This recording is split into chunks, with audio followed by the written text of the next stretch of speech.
राजा उत्तानपाद ने भी वही किया, अपनी बड़ी पत्नी को छोड़ दिया। छोटी पत्नी सुंदर है, थोड़ी गोरी है, उसके प्रति आकर्षित होकर उसको रख लिया। बड़ी पत्नी से जो पुत्र हुए उनका नाम हुआ ध्रुव, और छोटी पत्नी से जो पुत्र हुए उनका नाम हुआ उत्तम।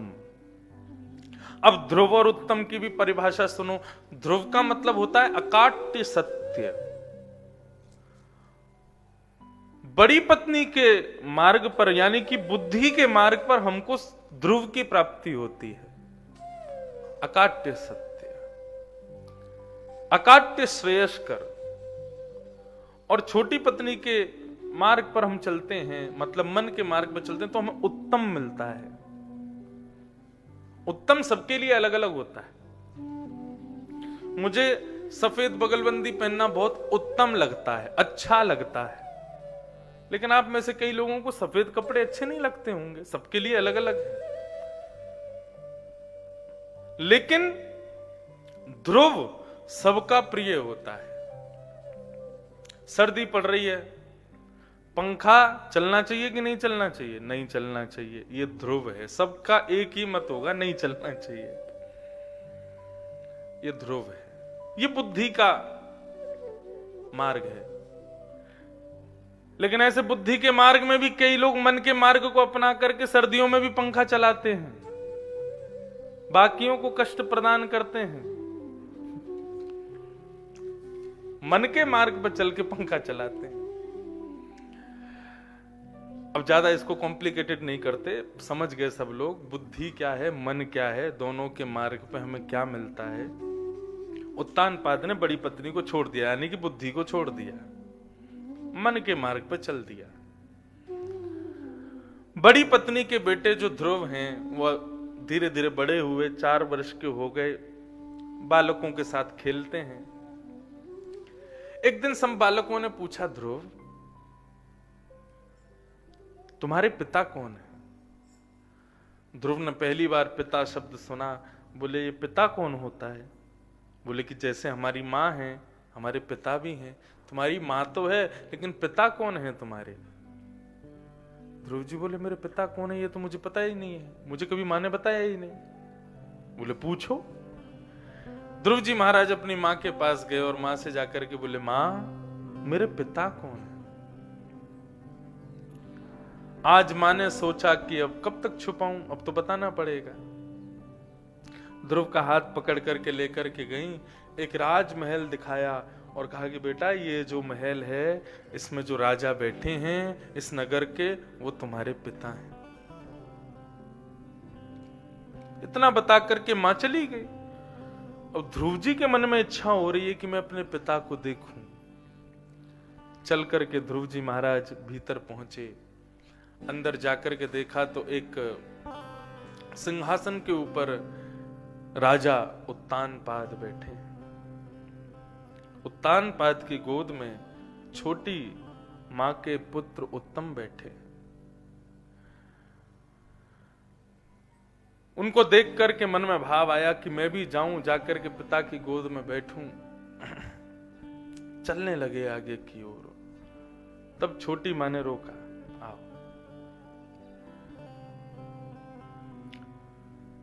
छोटी मां ने रोका और आकर के कहा कि कहां जा रहे हो? आओ ऊपर आ जाओ।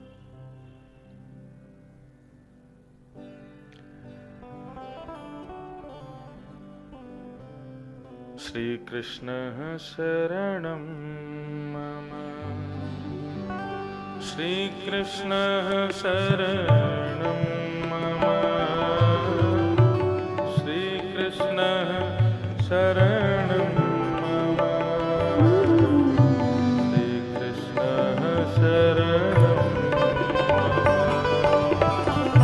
श्री कृष्ण शरणं मम, श्री कृष्ण शरणं मम, श्री कृष्ण शरणं मम, श्री कृष्ण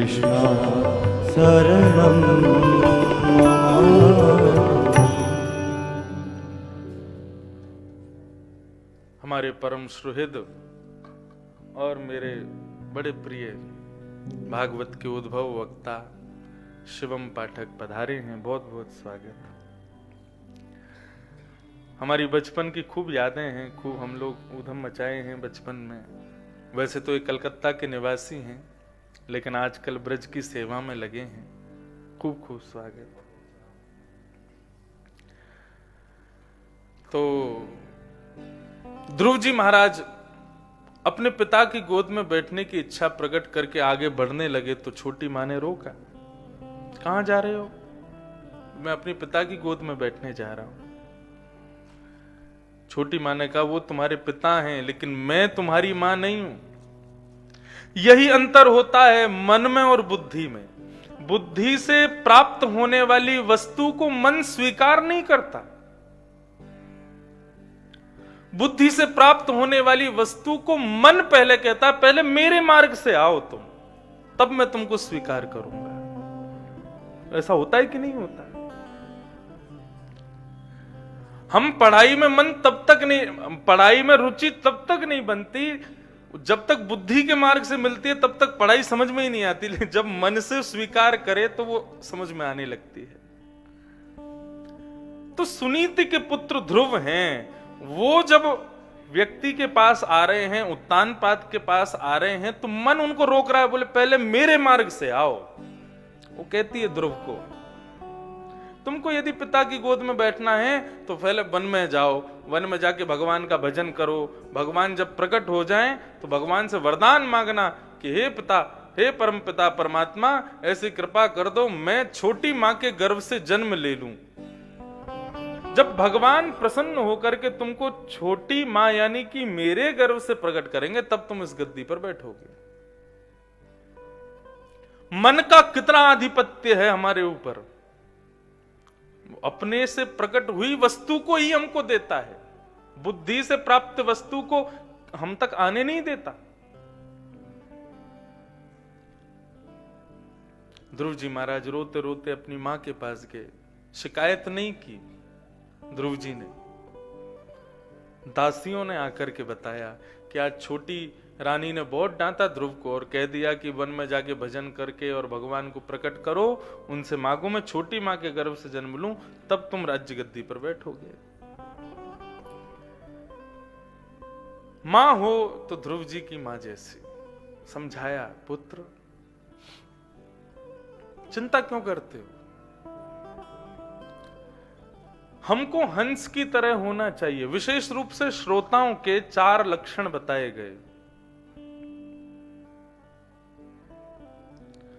चातक, हंस, सुक और मीन, ये 4 श्रोताओं के लक्षण हैं। बहुत ध्यान से सुनना।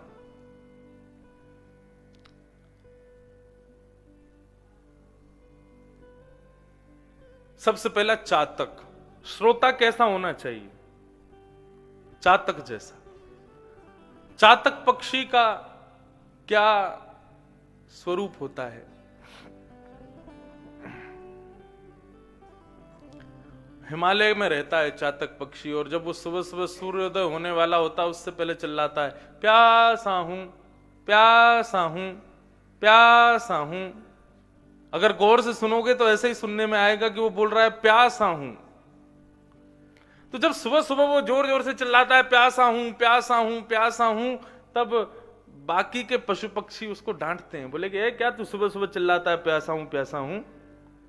इतनी नदियां बह रही हैं, पोखर तालाब भरे पड़े, पीले पानी क्यों नहीं पीता?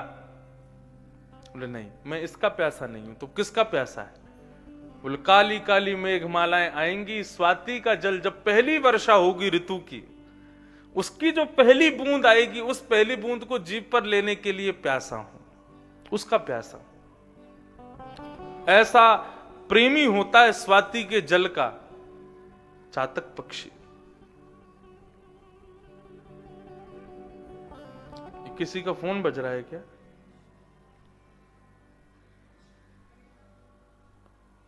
हमारे पास बढ़िया संगीतज्ञ हैं, आवश्यकता नहीं है, सब बढ़िया बजा रहे हैं बेचारे। वैसे अंदर यहां नेटवर्क आ किसका गया? कौन सी सिम है जरा हमें भी बताना, हम भी ले आएंगे। यहां आते नहीं है नेटवर्क। तो क्या बता रहा था मैं? चातक। तो चातक इतना बड़ा प्रेमी होता है कि वो पानी नहीं पीता कहीं और से, वो जब स्वाति की ऋतु आएगी, स्वाति का जल गिरेगा, उसी को ही पीता है, उसी का प्यासा होता है वो। श्री डोंगरे जी महाराज अपनी कथा में, प्रवचन में कहते थे कि चातक पक्षी को एक बार एक भेलिये ने बाण मार दिया। इतना बड़ा प्रेमी होता है स्वाति के जल का कि चातक पक्षी वृक्ष से गिर रहा था, नीचे गंगा जी बह रही थी, तो अपनी चोंच को पकड़ लेता है और अपने पुत्र से कहता है कि अरे पुत्र तू चिंता मत कर, मैं अपने स्वाति के जल की चाह में अपने प्राण त्याग रहा हूं, मुझे सदगति प्राप्त होगी, लेकिन याद रहे ये गंगा के जल से मेरा तुम तर्पण मत कर देना, मेरा तर्पण भी स्वाति के जल से ही करना। वो गंगा का जल जिसकी एक बूंद यदि अंतिम समय में मुख में चली जाए, विष्णु लोकम से गच्छति, उस गंगा के जल से भी उसको प्रेम नहीं होता, वो स्वाति के जल से प्रेम करता है। पहली वर्षा ऋतु की पहली वर्षा की पहली बिंदु से उसका प्रेम होता है। ऐसा प्रेमी हो कथा का। मतलब वृंदावन में कितने भी मनोरंजन के कार्यक्रम चल रहे हों, लेकिन उन सब के प्रति उसका आकर्षण नष्ट हो जाए, उसकी भागदौड़ किसमें लगी है? बोले भागवत कृपा निकुंज में कथा चल रही है, मुझे वहां पहुंचना है, चाहे कैसे भी पहुंचूं। ये है श्रोता का प्रथम लक्षण। कौन? चातक। गोवर्धनवासी सांवरे पद में एक अंतरा भी है ऐसे, जैसे चातक मोर। कैसे है वो? मुझे याद नहीं आ रहा।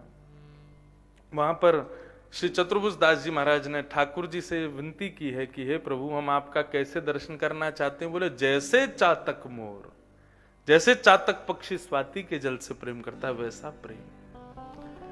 तो श्रोता का प्रथम लक्षण चातक।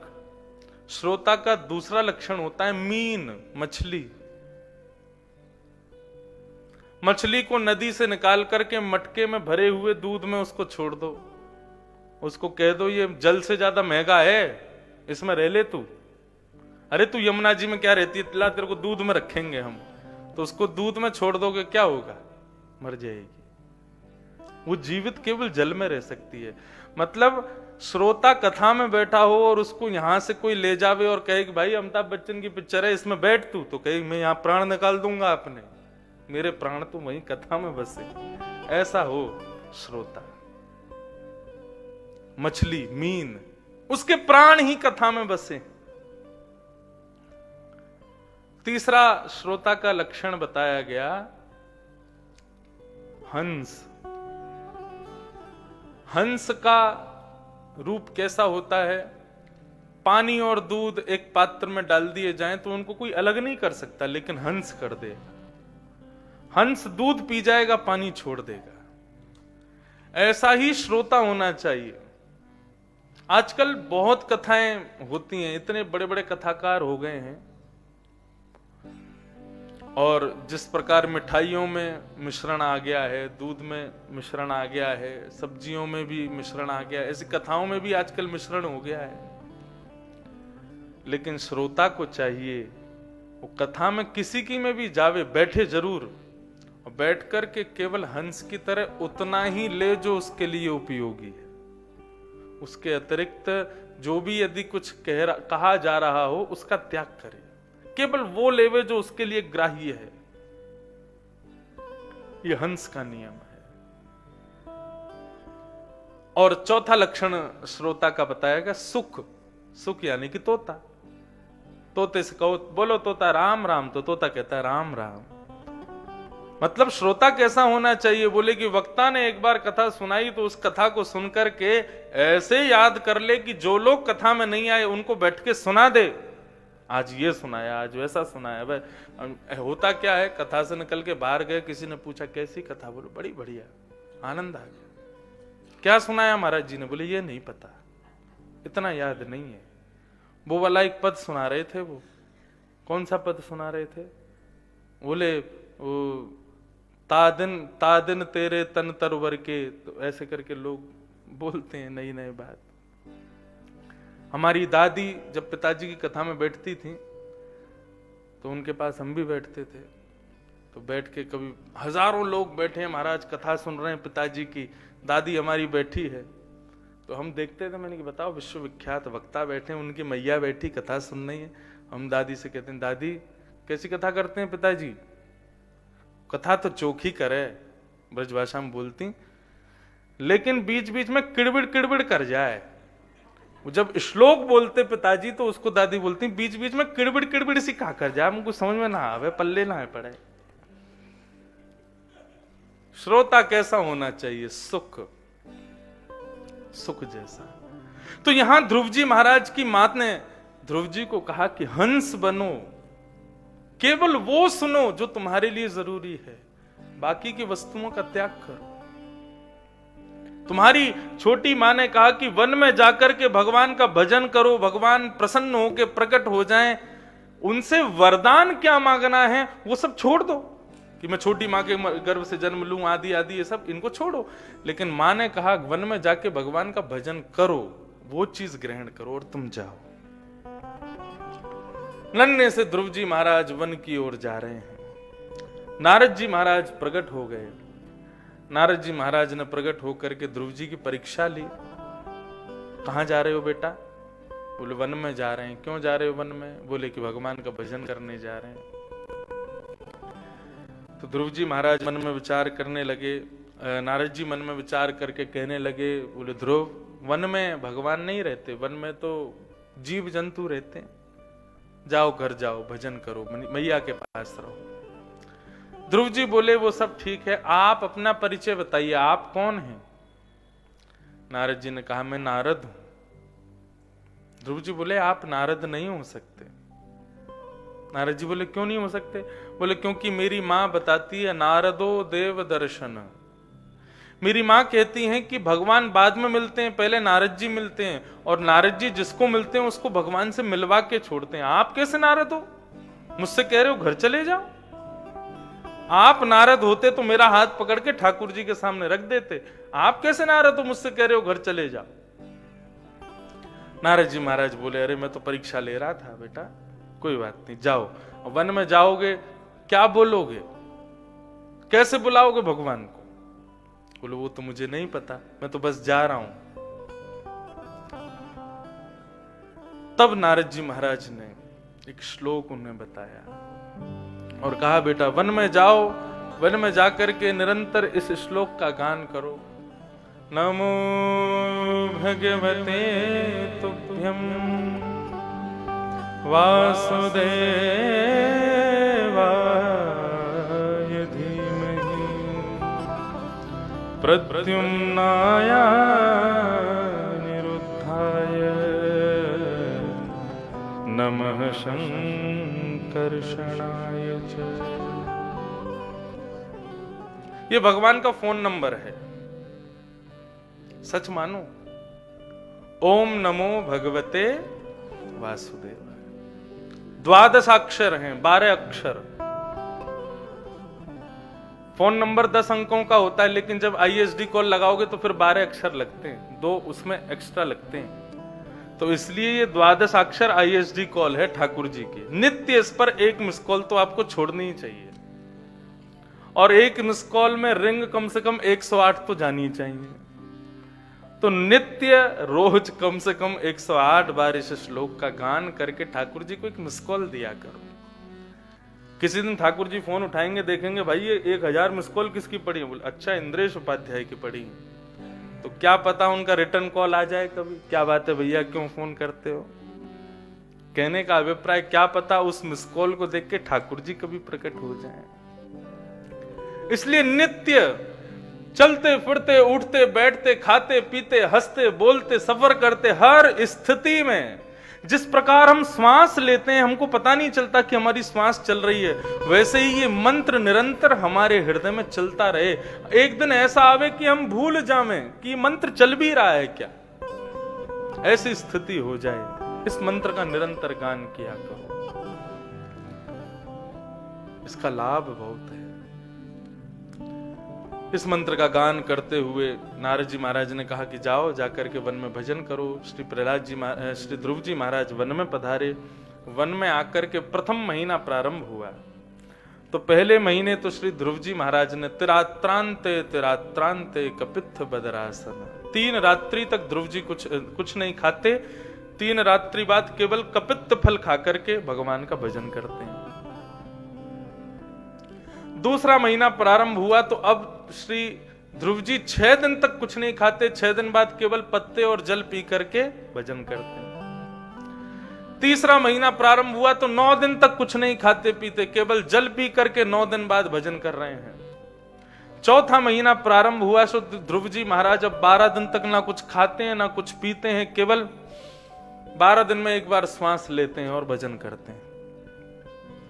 जैसे ही 5वां महीना प्रारंभ हुआ, ध्रुव जी महाराज ने देखा भगवान अभी तक नहीं आए, 5 महीने हो गए, मैं इतना कठिन तप कर रहा हूं इसलिए प्रकट ही नहीं हो रहे हैं, अभी देखता हूं कैसे नहीं आएंगे। तुरंत अपनी भुजाओं को ऊपर करके अपने एक पानी तलम को ऊपर उठा करके और अपनी श्वास वायु को भीतर इकट्ठा करके ठाकुर जी का भजन करना शुरू किया। श्वास ही नहीं ली पूरे महीने।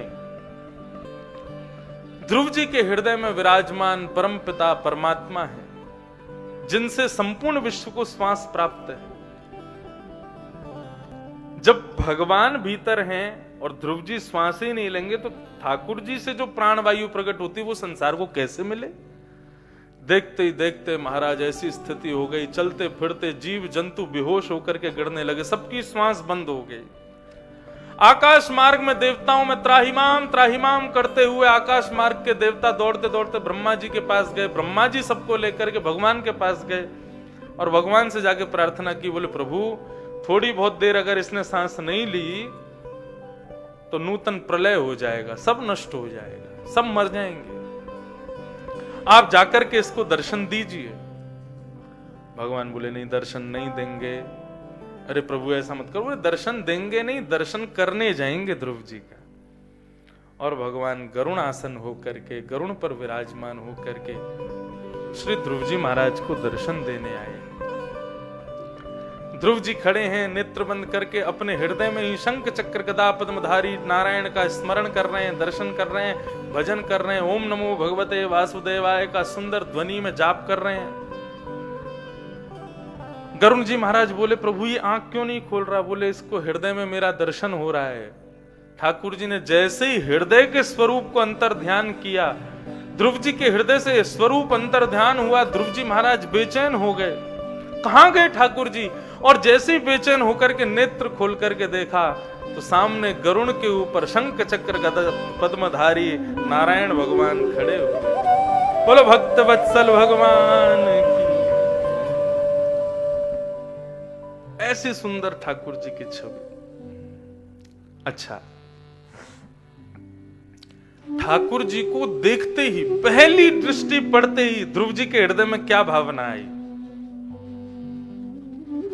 गरुण जी के ऊपर पीतांबरी पहने हुए श्याम वर्ण श्याम कांति के शंख चक्र गदा पद्म चतुर्भुज रूप में सुंदर मुकुट धारण किया है, वैजंती माला पहनी है, कमल नेत्र हैं ठाकुर जी के, सुंदर मुस्कुरा रहे हैं, मोतियों जैसे दांत चमक रहे हैं ठाकुर जी की। इतनी सुंदर छवि का दर्शन करके, अच्छा ठाकुर जी का वर्ण तो है श्याम, लेकिन जैसे कहते हैं ना बहुत सेब खाने वाले व्यक्ति के गाल लाल पड़े रहते हैं, ऐसे ही ठाकुर जी के श्याम वर्ण पर लाल लाल गाल।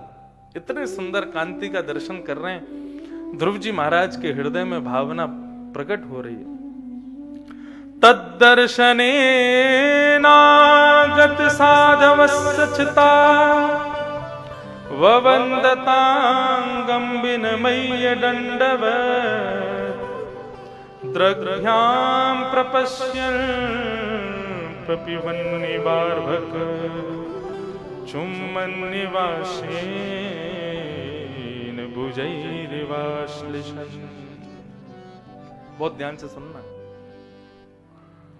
वैसे तो ये ध्रुव जी का अंतरंग भाव है, सीक्रेट है, बताना नहीं चाहिए, लेकिन यहां पर सब अधिकारी बैठे हैं। मैं हर जगह नहीं बताता, लेकिन यहां सब अधिकारी बैठे हैं इसलिए बोल देता हूं। जैसे ही ठाकुर जी को देखा, देखते ही सबसे पहले तो ध्रुव जी ने दंडवत प्रणाम किया। बवंदतांग विनमय्य दंडवत, विनमय रूप से दंडवत किया।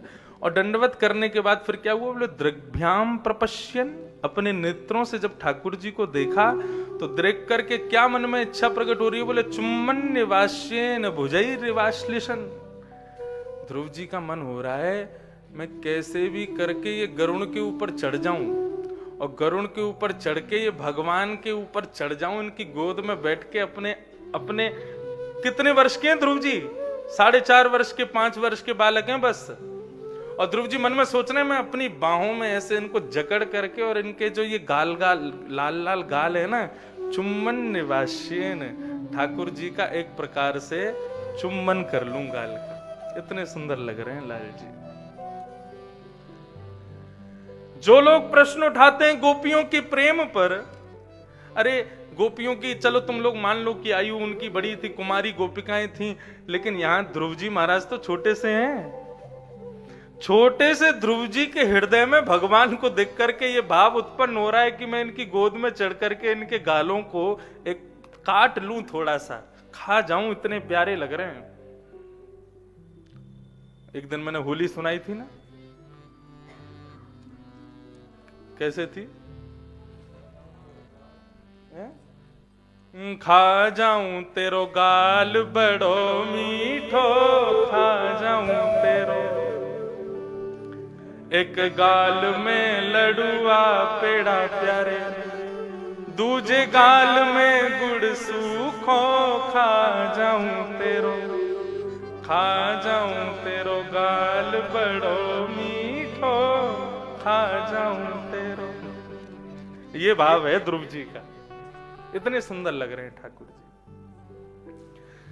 ध्रुव जी ने भगवान की स्तुति करने के लिए ध्रुव जी खड़े हो गए, नेत्र सजल हैं ध्रुव जी के।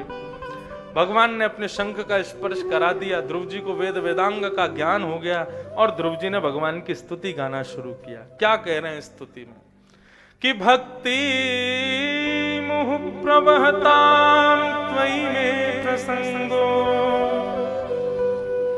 भूयादनंत ममता ममलाशयाना, येनांजसौर्वणमुरु व्यसनं भवाब्धं, निश्चये भवद्गुणकथा मृतपानमत्तः। भक्तिम मुह प्रवहतां त्वयि मे प्रसंगो, भूयाद अनंत महताम अमलाशयानाम, येनांज सौल वणुमुरु व्यसनम भवाब्धिम। हे ठाकुर जी, आप एक व्यसन मुझको लगा दीजिए, एडिक्शन। भगवान बोले लोग व्यसन से बचना चाहते हैं, तुम कह रहे हो कि मुझको व्यसनी बना दो। हाँ प्रभु, मुझको व्यसनी बना दो। बोले कैसा व्यसनी बनना चाहते हो? बोले आप मुझे मत मिलना, मुझे आपसे नहीं मिलना, लेकिन आपकी कथा रूपी उस सुंदर सुधा रूपी व्यसन में सदा मदमस्त रहूं, निरंतर आपकी कथा सुनने को व्यसन मुझको लगा रहे। जिस प्रकार व्यसनी व्यक्ति सदैव अपने व्यसनीय वस्तु को ढूंढता रहता है, ऐसे ही मैं व्यसन में लग जाऊं, आपकी कथा का खोज करता रहूं, और कथा में जाकर के आपकी सुंदर भक्ति के उस भव सागर में डुबकियां लगाता रहूं। प्रभु ऐसी कृपा मेरे ऊपर कर दो, बस मुझे आप नहीं चाहिए। भगवान बोले हम नहीं चाहिए। क्यों? बोले क्योंकि प्रभु आप दर्शन दोगे तो मेरे नेत्रों के सामने खड़े रहोगे, और आपको देखते देखते एक समय ऐसा आएगा मेरी नेत्र थक जाएंगे, तब मेरे नेत्रों को पलक झपकनी पड़ेगी। अगर पलक मेरे नेत्र झपकेंगे तो मुझको बड़ा कष्ट होगा। मैं इसलिए आपका दर्शन नहीं करना चाहता, आपकी कथा चाहता हूं। बोले क्यों? बोले कथा में आप नहीं होते हो, लेकिन नेत्र बंद होकर के जब आपकी कथा रस सुधा का पान करते हैं तो ऐसा लगता है कभी आप इधर से स्पर्श कर रहे हो, कभी आप गले में गलवैयां डाल के बैठे हो, कभी आप हमारे हृदय में बैठे हो, कभी मस्तिष्क में बैठे हो, कभी कान में कुछ कह रहे हो। आप दर्शन देते हो तो केवल सामने होते हो, लेकिन कथा में आप सामने नहीं होते, आप रोम रोम में निवास करते हो। इसलिए प्रभु मुझे आपकी कथा चाहिए। संयोग में प्रियतम सामने होता है, लेकिन वियोग में प्रियतम रोम रोम में होता है। चिंतन में, मन में, सब में कृष्ण विराजमान रहते हैं।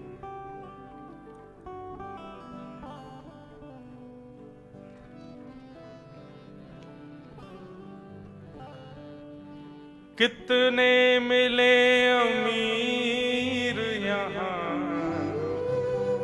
कितने गरीब हो, कितने मिले अमीर यहाँ, कितने गरीब, पर आप मिल गए तो, पर आप मिल, गाइए, पर आप मिल गए तो, पर आप मिल गए हो, धनवान हो गया,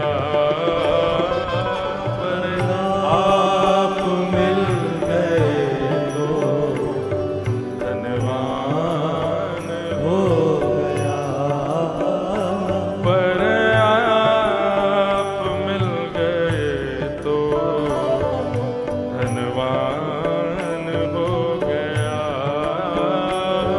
पर आप मिल गए तो, धनवान हो गया। वो तेरी शरण में आके मैं धन्य हो गया, तेरी शरण में आके मैं धन्य हो गया। जन्मों की प्यास थी जो,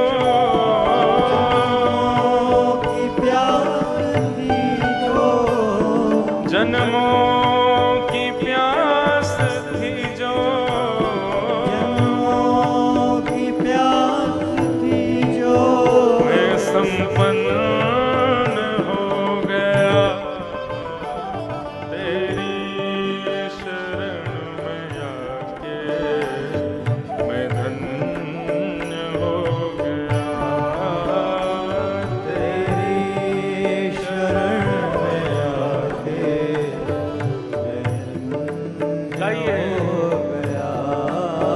वो तुझको अपना बना के मैं धन्य हो गया, तुझको अपना बना के श्री गिरधर लाल की।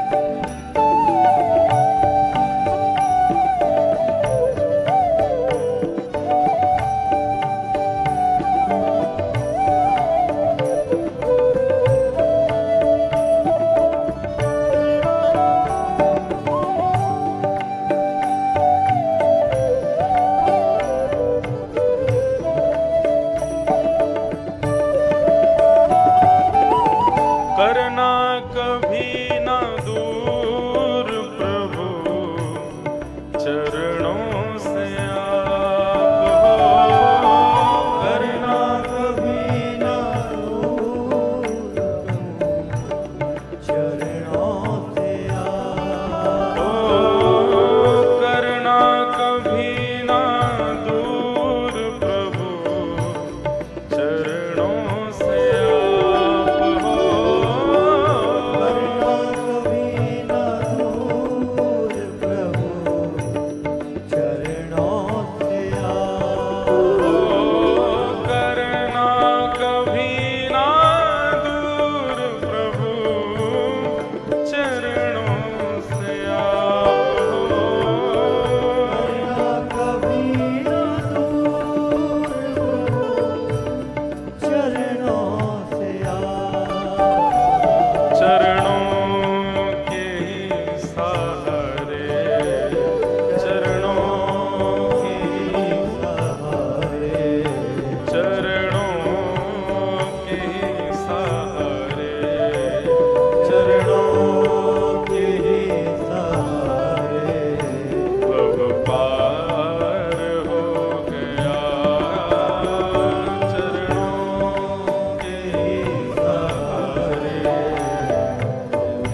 महाराज ने भगवान की स्तुति गाई और व्यसन मांगा, कथा का व्यसन मांगा।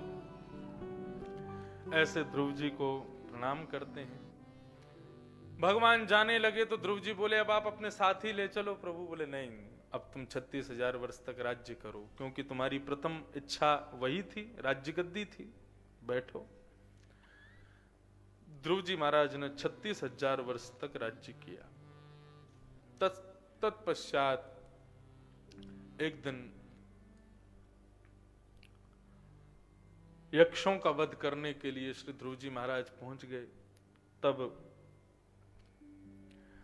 ब्रह्मा जी ने आकर के उनको समझाया और बताया कि भाई भगवान के दर्शन के बाद भी ध्रुव जी में क्रोध क्यों आया, क्योंकि सत्संग नहीं मिला था। दर्शन तो मिले थे ठाकुर जी के, लेकिन सत्संग की प्राप्ति नहीं हुई थी। देखो, भगवत दर्शन एक प्रकार से इंद्रियों की परिपूर्णता कर देता है, लेकिन मानसिक जो विकार हैं वो दूर करने के लिए तो आपको कथा का आश्रय लेना ही पड़ेगा। भगवत दर्शन से विकार नष्ट होते तो भगवान जब रावण के सामने पहुंचे राम जी, तभी उसके अंदर से विकार नष्ट हो जाने चाहिए थे। कंस के सामने कृष्ण पहुंचे तो उसको पूर्ण शरणागति हो जानी चाहिए थी।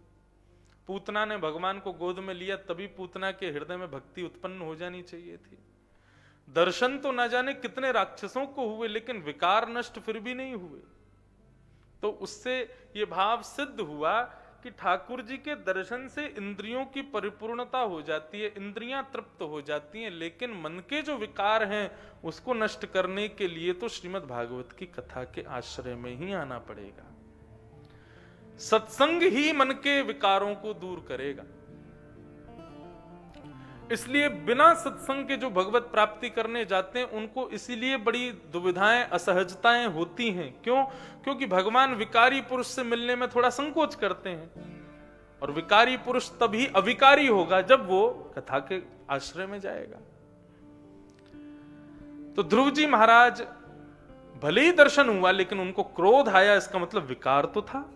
तब ब्रह्मा जी ने आकर के समझाया कि तुमको भगवान का दर्शन होने के बाद भी क्रोध आ रहा है, इसका मतलब तुमको अभी सत्संग की आवश्यकता है। ध्रुव जी ने तब सत्संग का आश्रय लिया।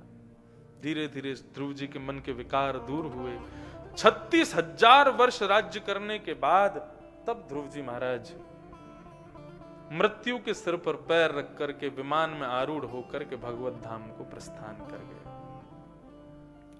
ऐसे ध्रुव जी, उनको हम प्रणाम करते हैं।